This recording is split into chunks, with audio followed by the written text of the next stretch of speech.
എൻ്റെ പേര് ദിൽഷ. ഞാൻ വിദ്യോദയ ഇംഗ്ലീഷ് മീഡിയം ഹൈസ്കൂൾ കരിപ്പോടിലെ വിദ്യാർത്ഥിനിയാണ്. അപ്പോൾ ഞാനിന്ന് നിങ്ങളുമായി ഒരു രസകരമായ കഥ പങ്കുവയ്ക്കാൻ ആഗ്രഹിക്കുന്നു.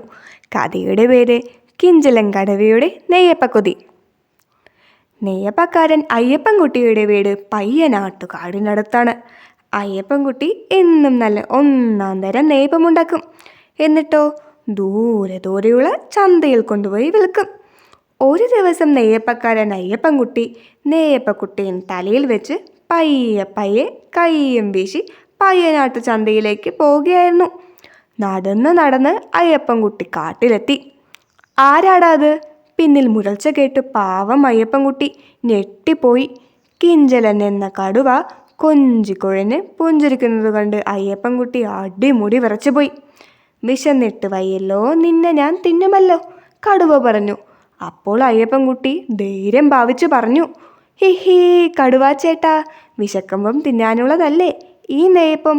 ഇതേ ഒറ്റ എണ്ണം തിന്നാൽ മതി, പിന്നെ കടുവാ ചേട്ടന് ഈ ദിവസം വിശക്കില്ലെന്നേ. ഇതുണ്ടാക്കിയതേ അയ്യപ്പൻകുട്ടിയാ. അയ്യപ്പൻകുട്ടി ഒരു നെയ്യപ്പം കടുവയുടെ മുമ്പിലേക്കിട്ടു. കടുവ അത് തിന്നു നോക്കി. ഹയ്യടാ, കൊള്ളാമല്ലോ. കിഞ്ചലം കടുവ നെയ്യപ്പം കറുമുറെ കടുത്തു തിന്നാൻ തുടങ്ങി. ആ നേരം കൊണ്ട് അയ്യപ്പൻകുട്ടി ഓടിയും നടന്നും പയ്യനാട്ടു ചന്തയിലെത്തി. നെയ്യപ്പം വിറ്റ് തിരിച്ചു വന്നപ്പോൾ കടുവയെ അവിടെ എങ്ങും കാണാനേ ഇല്ലായിരുന്നു. ഹോ, ആ ഭയങ്കരൻ പോയി കാണും, അയാൾ വിചാരിച്ചു. വീട്ടിലെത്തിയ അയ്യപ്പൻകുട്ടി പിറ്റേന്നും നെയ്യപ്പം ഉണ്ടാക്കി. എന്നിട്ട് കുട്ടയും തലയിൽ വെച്ച് അതിലേ വന്നു. വഴിയിൽ അതാ നിൽക്കുന്നു കിഞ്ചലം കടുവ.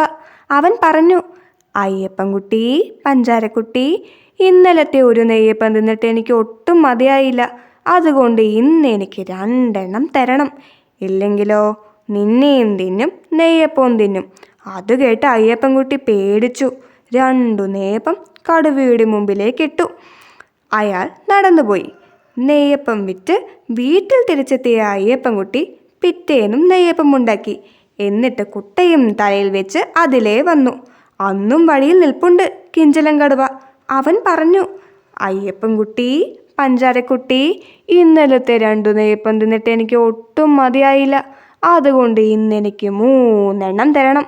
ഇല്ലെങ്കിൽ നിന്നെയും തിന്നും നെയ്യപ്പവും തിന്നും. പാവം അയ്യപ്പൻകുട്ടി പേടിച്ച് 3 നെയ്യപ്പം കടുവയ്ക്ക് കൊടുത്തിട്ട് നടപ്പായി. നടക്കുമ്പോൾ അയാൾ ആലോചിച്ചു, ഇങ്ങനെ പോയാൽ നാളെ 4, മറ്റന്നാൾ 5, പിന്നെ 6. എൻ്റെ കച്ചവടം പൊളിഞ്ഞത് തന്നെ. എന്തു ചെയ്യും? അങ്ങനെ ആലോചിച്ചപ്പോൾ അയാൾക്കൊരു സൂത്രം തോന്നി. പിറ്റേന്ന് അയ്യപ്പൻകുട്ടി വന്നപ്പോൾ കടുവ ചാടി വീണു. അവൻ പറഞ്ഞു, ഇന്ന് എനിക്ക് 4 നെയ്യപ്പം വേണം. ഹിഹി, 4 കൊണ്ടുവന്നിട്ടുണ്ടല്ലോ. ഇതാ. അയ്യപ്പൻകുട്ടി 4 മുട്ടൻ ആമകളെ കടുവയുടെ മുമ്പിലേക്കിട്ടു. പേടിച്ച് തലവലിച്ചല്ലേ ആമകളുടെ കിടപ്പ്. കാട്ടിൽ കിടക്കുന്ന കടുവ ആമകളെ കണ്ടിട്ടില്ലായിരുന്നു. ഹയ്യടാ, മുട്ടൻ നെയ്യപ്പം. കടുവ ഒറ്റച്ചാട്ടം, ഒറ്റക്കടി, കിടും. കടുവച്ചാരുടെ 2 പല്ലുകൾ അതാ താഴെ. അയ്യോ, ഈ നെയ്യപ്പം കൊള്ളില്ല, മറ്റൊന്ന് കടിച്ചു നോക്കാം. കടുവ അടുത്ത ആമയും കടിച്ചു നോക്കി. അങ്ങനെ 4 ആമകളെയും കടിച്ചപ്പോൾ കടുവയുടെ വായിൽ ഒറ്റ പല്ല് പോലും ഇല്ലാതായി. ആമത്തോടിന് ഭയങ്കര ബലമല്ലേ. അയ്യോ, നീ എന്നെ പറ്റിച്ചു, നിന്നെ ഞാൻ കടിച്ചു തിന്നും, കടുവ പറഞ്ഞു. അപ്പോൾ ഒരു മുട്ടൻ വടിയെടുത്ത് ഓങ്ങിക്കൊണ്ട് അയ്യപ്പൻകുട്ടി പറഞ്ഞു, ഹയ്യടാ, പല്ലില്ലാത്ത നീ എന്നെ എങ്ങനെ കടിച്ചു തിന്നാനാ? ഓടിക്കോ, നീ ഇപ്പോൾ കടുവയല്ല, വെറും പശുവാ, പശു. പോയി പുല്ല് തിന്ന് ജീവിക്ക്. ആ മുട്ടൻ വടി കൊണ്ട് കടുവയെ ടപ്പ് ടപ്പ് എന്ന് തല്ലി ഓടിച്ചു. പിന്നെ ഒരിക്കലും ആ കാട്ടിലെ ഒരു മൃഗവും നെയ്യപ്പക്കാരൻ അയ്യപ്പൻകുട്ടിയെ പേടിപ്പിക്കാൻ ചെന്നിട്ടില്ല. അന്നു മുതൽ അയ്യപ്പൻകുട്ടി ആരെയും പേടിക്കാതെ കാട്ടിലൂടെ നടക്കാനും തുടങ്ങി. അപ്പോൾ ബിമൽ രചിച്ച ഈ രസകരമായ കഥ നിങ്ങൾക്ക് എല്ലാവർക്കും ഇഷ്ടപ്പെട്ടുവെന്ന് ഞാൻ വിശ്വസിക്കുന്നു.